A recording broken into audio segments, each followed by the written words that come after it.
Mahomes? No, they're asking a lot. They're asking the best player in the world to go be the best player in the world, and he will be. But by doing this on defense, what they're saying is, but if you're not, we might be able to win anyway. Which has been the Chiefs' dynasty formula was when Mahomes is great, we never lose, and when Mahomes isn't great, we can still win, and we think in the playoffs he'll consistently be great. You know, and that's been the formula, and I do think if you have a better defense, he will be more comfortable taking more chances than he has been comfortable taking the last couple of years, not necessarily having to be so cautious. But I think the Chiefs, I didn't think they needed to upgrade the offensive line. They have 4 either highly drafted or highly paid offensive line starters already. They have invested heavily via the draft in the wide receiver room. We will see if those guys are reliable on and off the field, but you can't, in my opinion, if you're trying to keep a dynasty running, chase the rabbit of, we might have missed that pick, let's see, as opposed to addressing obvious needs. So what they are trying to do in this draft is duplicate the 2022 draft, which is what, along with Patrick, Andy, Chris Jones, and Travis, this is one draft. Yeah. After they traded for Tyreek Hill. Yep. And that is how many games those guys have played for Kansas City. Trent McDuffie, all-pro, and then traded for first-round pick and then some. George Karloff, the starting edge. Brian Cook just got a huge contract in free agency. Leo Chenal got a big contract. Josh Williams started 75 games at corner. Jalen Watson got a big contract. Pacheco, a late-round running back.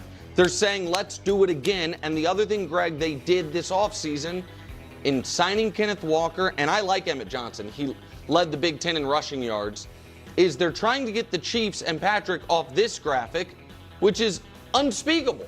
No 1,000-yard rushers. That's his whole career.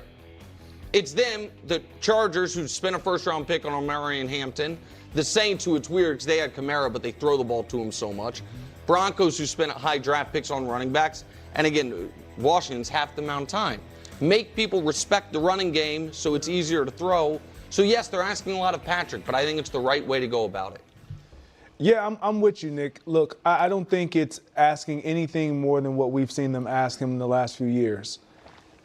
I think a lot of times when we look at the draft, especially when we have a team like Patrick Mahomes and a quarterback like Patrick Mahomes, who we deem being the best in the business, and you know there's been issues surrounding the positions that he's dependent upon and are dependent upon him, it's like, man, how can we improve that immediately? And we want to see that improvement with draft selection. They have, to your point, they have drafted at that position, and they've drafted well. The availability of those guys is what has impacted that offense drastically. We also look at the draft and forget that things prior to the draft are reasons why teams go about the draft a certain way. Once you get Kenneth Walker, you are saying, and you pay him the amount of money that they signed up to pay him, you are saying we are going to establish our running game. Mm-hmm. This is a way that we are going to help Patrick Mahomes and our passing game, and it doesn't have to be directly it show up through the draft. Defensively, they had to address all these moves.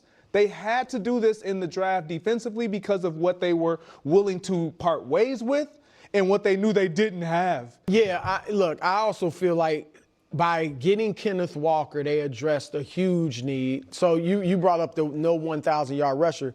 Last year, they were 25th in the league in rush yards, and a lot of that was Mahomes. Yeah. And the year before, they were 22nd. So getting Walker should help that, all right? Then what they need, their receiving room, they need to stay healthy and sober-minded, all right? Rashee Rice is a Pro Bowl caliber receiver. He's great yards after the catch. He just got to be available. So if he's available, that's a legit number one receiver. And Xavier Worthy, and I can't even say he's injury prone. He got hurt his second year, but fine his first year. If he's able to play, he's a Pro Bowl caliber receiver. So yeah. Okay. I'm genuinely excited to dive into this because I've been waiting to talk about it all weekend long. You know, before I jump in, let me say this, we are finally winning right now, Kansas City Chiefs fans. We are winning right now because for so long, for such a long time, we've had these incredibly intense Patrick Mahomes supporters. And that's different from just regular Kansas City Chiefs fans. No matter what I say, they come back with, "You're so biased. You're so biased. You're just a hater." I was reading some of those comments, and then it hit me. I had made a few videos about the Kansas City Chiefs, talking about how I really wanted them to focus on offense, and so on. Then I realized I was actually getting a ton of new subscribers from those videos. I was also getting loads of other comments saying, "Yeah, I completely agree with you," which has been a long time coming. Because for so long, any Chiefs video I put out gets so flooded with such extreme, biased Patrick Mahomes fans that no matter what I say, I'm labeled a hater. I'm biased. And it doesn't even make sense, because I said, you know what? I would have liked them to go more offense.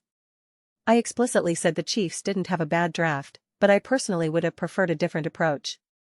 And some people in the comments were like, "Oh my gosh, you're so biased. No matter what the Chiefs do, you just won't give them credit." That's not even remotely true. So I went back to my video from last year during the draft, where I said the Chiefs had an awesome draft and that I loved it. Everyone back then was asking, did they reach too much in round 1? And I said, no, it was a great pick. It was a great gamble, and all that. So this has nothing to do with me being unfair. It's just that those people are so biased themselves that they can't get past anything I say. They think whatever I say is biased, which is just hilarious. So please, all you actual, grounded, reasonable Kansas City Chiefs fans out there, do not forget to subscribe and watch the full-length video. When you do that, views go through the roof, subscribers go through the roof, and then we can finally have real, honest, grounded conversations about the Chiefs. I dream of that day. I genuinely dream of that day. We are finally diluting the influence of those extreme, biased people who hijack every single Kansas City Chiefs conversation, making it impossible to have a real discussion. And even if you disagree with me, as long as it's not based on blind bias, just, yeah, I simply disagree, that's great. Oh my gosh, I didn't know you could disagree with someone without being rooted in bias. So please, Chiefs fans, continue to rise to the occasion. You've been doing awesome this last week or so. But yeah, listen, I do appreciate what the Chiefs did defensively. Okay? Again, it's not a bad draft. It's not that these are mistakes the Chiefs have made. But I do think they are asking too much of Patrick Mahomes at this moment in time. I already made a video before this, unpacking the whole Kenneth Walker running back situation, etc., etc. As someone who actually watched Kenneth Walker in every single Seattle Seahawks game, okay, a lot of you guys didn't. How do I know? Because I kept saying that the Seattle Seahawks were an elite team, a top team in the NFL, a Super Bowl contender, and a lot of people said, no, they're not. That's how I know most of you didn't actually watch the Seahawks. I did. I watched every single game. I took notes and made videos on every one of their games. Kenneth Walker is a really, really, really good running back. He's a great running back. People are trying to act like he's Derrick Henry or Saquon Barkley or Christian McCaffrey or something. No. But he is going to help the Kansas City Chiefs. The Chiefs will absolutely benefit from having Kenneth Walker. Undeniable. I'm not denying that. But that is not the missing link for this offense. And what Nick Wright said made no sense to me. He said something like, oh, now that they're improving the defense, Mahomes will feel more comfortable taking chances in a way he didn't feel he could the last couple of years. But the defense has been great the last couple of years. That's the thing. The defense has been great. Okay? Has it been top 2 in the NFL? No. Although in 2023 it certainly was. In 2024 it certainly was. These have been elite defenses. So to say that Patrick Mahomes wasn't willing to take chances or something, that's incorrect. He was taking chances, and he was getting burned. And before that, you guys said he didn't take chances, or that when he did, it wasn't working out because he didn't have the receivers. So none of the conversation makes sense. We just keep twisting ourselves in knots. And then there's this whole idea of, oh, as long as Rashee Rice and Xavier Worthy stay on the field, everything's fine. That is incorrect. That is incorrect. How do I know? Because I went through the numbers. I went through the data from last season when everyone was there. When Kelsey was there, when Mahomes was there, when Worthy was there, when Rice was there, it was not good. It was not good. Patrick Mahomes had a 57.3% completion percentage, 1,400 yards, 6.8 yards per attempt, 5 touchdowns, 7 interceptions, and a passer rating of 72.3. Okay? He had one of the lowest adjusted completion percentages, factoring in drops, etc., at 69.2%. The other quarterbacks down that low were Shedeur Sanders, congratulations, and Caleb Williams, who had the lowest adjusted completion percentage in the NFL. So yeah, it wasn't great. It wasn't great. And if you want to say, oh, but it was also the offensive line and this or that, I've accounted for that. Because these are the quarterbacks who, during that 6-game stretch, had the highest number of dropbacks under pressure. Okay? Jacoby Brissett, 12 touchdowns, 5 interceptions. Dak Prescott, 10 touchdowns, 5 interceptions. Jared Goff, 11 touchdowns, 2 interceptions. Geno Smith, 9 touchdowns, 3 interceptions. Jordan Love, 10 touchdowns, 4 interceptions. Caleb Williams, because we'll remove Shedeur and Cam, Caleb Williams, 11 touchdowns, 2 interceptions. Those were all quarterbacks who were pressured within a relatively similar range. So it's not just, oh, the offensive line wasn't good. He had his weapons. He had Travis Kelce, he had Rice, he had Xavier Worthy. And it wasn't good. It wasn't enough. Having Kenneth Walker there doesn't magically fix that. And quite frankly, those 5 touchdowns and 7 interceptions are heavily inflated because of that Dallas Cowboys game. Remove that Dallas Cowboys game, a team notorious for having a terrible defense, one that even J.J. McCarthy cooked. Yeah, that J.J. McCarthy. Patrick Mahomes, if we take away the Dallas game, had 1 touchdown, 7 interceptions, a 55.4% completion percentage, and a 61.8 passer rating. That matters. That matters. We're talking about Patrick Mahomes being a force multiplier. When you give him weapons, the force multiplication goes through the roof. It goes through the roof. So yeah, I wanted to see them get that guy. Yes, go ahead and invest in defense. But here's what's so funny to me, you can find value on defensive players in later rounds who can have a huge impact on your defense. But if you get that special dude on offense to become Patrick Mahomes' next security blanket, his next true force multiple, the on-field impact to help the team win is just so much more massive. It's so much more massive. Put it this way, at the end of the day, what really helps Patrick Mahomes and the Kansas City Chiefs more, getting a brand new Travis Kelce, or getting a brand new Chris Jones? If you could go back in time, not literally go back, but if you could pick one player from the past to bring to this team right now, what would immediately have the most massive impact on this Chiefs team? And let's just go back to last season for a moment. What would have truly helped them? An absolute, bona fide prime Travis Kelce? An absolute, bona fide prime Tyreek Hill? Or an absolute, bona fide prime Chris Jones? What would have truly helped? In those games with Xavier Worthy, Rice, and Travis Kelce, they averaged 19 points per game. That's including the Cowboys game.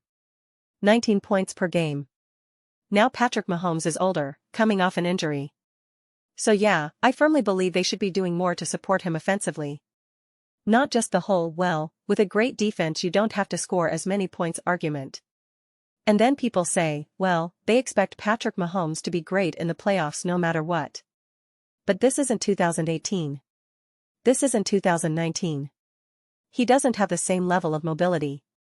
He doesn't have the same level of physicality. Neither does Josh Allen.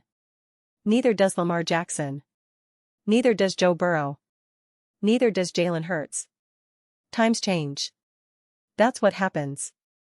That's what appends. The Kansas City Chiefs had been hanging on by a thread in 2023 and 2024. Yes, they won a Super Bowl. Yes, they got to the Super Bowl in 2024. But you all know it wasn't the same. Whether Rice or Xavier Worthy were there, it wasn't the same. You just know it. And you were relying heavily on that defense. I'm not saying they need to go back to 2018 or 2019. This is where people keep getting everything so confused and mixed up. They take one statement I make and say, well, who cares about defense? Someone in the comment section said, that's how you become the Cincinnati Bengals. I didn't say that. I didn't say your defense is now going to be a massive liability, terrible, with no offensive line, no run game, just 2 wide receivers and that's it. That's not what I'm saying at all. Spags is also an elite defensive mind, an all-time great defensive coordinator. But your ultimate superpower is Andy Reid, Patrick Mahomes, and the offense that you can build. And no one is saying, I'm not saying you have to go back to 2018, that it has to be a light show. That's not what I'm saying either. It's not an either-or situation. It's not either we go back to the light show and have a terrible defense, or we have an elite defense and an average offense. And if you just want to keep playing the whole, well, as long as we have Patrick Mahomes card, guys, other teams are getting better. Other teams are growing. Other quarterbacks are getting better and more experienced. A spec. ELE in 2023 and 2024, the Chiefs, anytime you're a dynasty, anytime you're great and winning a lot, a big part of it is taking advantage of lesser teams, incompetent coaches and GMs. And the Chiefs, especially in 2023 and 2024, benefited from that. But other teams are getting better. Other teams are growing.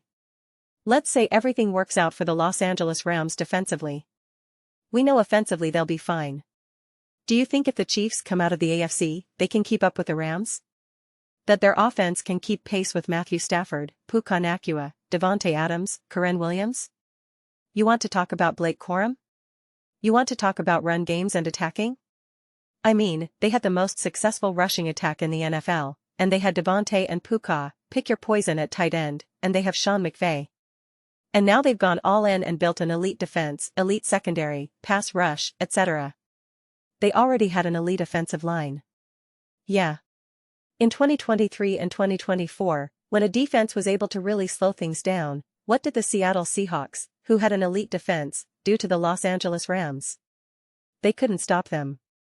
The Houston Texans had an elite defense earlier in the season, and it still didn't look quite like what it did against the Chiefs compared to against the Bills. So this is all I'm trying to emphasize. This is all I'm trying to say. I'm just saying, make things easier for Patrick Mahomes. When I show you Patrick Mahomes' stats here, I'm not saying, see, Patrick Mahomes wasn't good enough. That's why it's always funny when people say, oh, you're a Mahomes hater, you're biased, etc.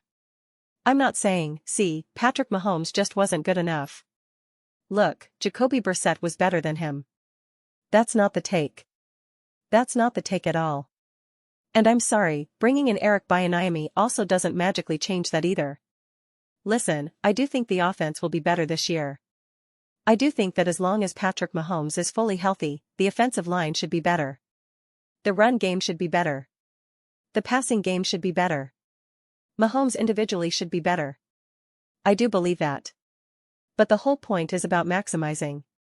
I think that the Kansas City Chiefs, this is without a shadow of a doubt, the next 2 or 3 years will be the best chances they have to win a Super Bowl with Patrick Mahomes. After that, things are going to get weird. I promise you, things are going to get weird, and they're going to get weird quickly, for Josh Allen, Patrick Mahomes, Lamar Jackson, and Joe Burrow. But really, for Lamar, Mahomes, and Josh, things are going to get strange with every day they get older. Those quarterbacks have played such a unique and wildly specific style of football, and the way that style ages, listen, man, it's going to be a lot closer to Russell Wilson and Michael Vick than it was to Tom Brady. It just is. So right now, Patrick Mahomes might play another 6 years. But these next 2 or 3 years are Patrick Mahomes' absolute, bona fide best years he has left. These guys are only getting older and more injured. They're only getting slower. They're only starting to feel the hits a lot more than they used to. So I would rather maximize Mahomes' force multiplication by giving him great weapons around him. To me, that is what matters most right now. That, to me, is what matters most, for sure. So that's the way I see it right now. Again, it's not to say, people have such bias against me that I say this and they just think, oh, the Chiefs did everything wrong. They should just have a bad defense. Did I say that once? Did I say the Chiefs failed the NFL draft? That they messed everything up? Oh my God, they're the big losers of the weekend. Did I say that? Show me. Timestamp it. Show me where I said it. I'm such a villain. I'm such a monster for saying, oh, they should help support Patrick Mahomes. Get him another elite weapon. Oh, I'm a monster. I'm the worst person ever. I am an absolute Kansas City Chiefs, Patrick Mahomes hater. How dare I say that? I know, guys. I know. But those are just my thoughts. I'd absolutely love to hear yours. What do you all think about the Kansas City Chiefs? Are you worried that the Chiefs are asking too much of Patrick Mahomes? Let me know your thoughts in the comments below. I read every single comment. So whether you agree with me or disagree with me, either way, let's get into some discussions. Let's get into some debate. Yes. But ultimately, let's just have some fun. And please do consider subscribing. We are building an amazing community here, and I would absolutely love to see you be part of it. I want to build something that we all genuinely feel connected to. Something that we're really excited to be part of. I think we're well on our way to doing that. Please don't forget to give this video a thumbs up. This really does help with visibility and the algorithm. Thank you so much. See you next time.